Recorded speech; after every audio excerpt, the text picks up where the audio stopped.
Some people eat breakfast, then a snack, then lunch, then afternoon tea, then dinner, then a midnight bite.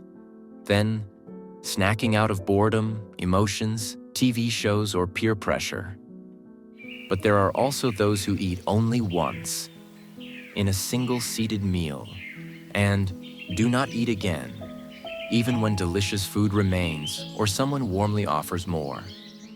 This is called the one-seated meal practice, Ekasanik Anga. It may sound simple, but true practice means cutting off a very subtle mental current. Just one more bite.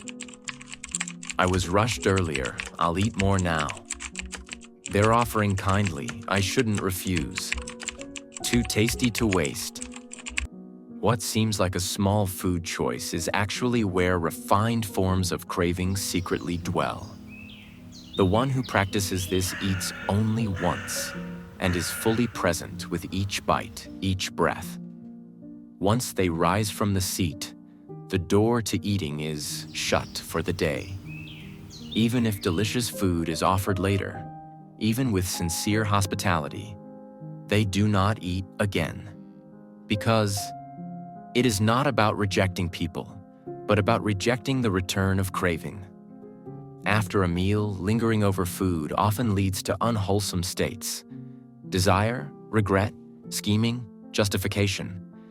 And when the mind spins around food, it's hard to enter meditation.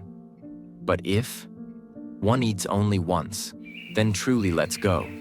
The mind becomes a still, clear lake, ready for deep contemplation. Ordinary people eat to indulge the tongue. A renunciant eats just to sustain the body, and nothing more. Contentment isn't a quote. Contentment is knowing when to stop. When there is still more to enjoy, and one does not take it, that is living contentment. In the Anguttara Nikaya, the Buddha said, "One is content with what is offered, not complaining, not asking for more, like a bee gathering nectar without harming the flower."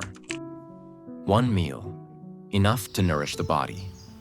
One letting go, enough to nourish the path. The monk stands up from under the tree.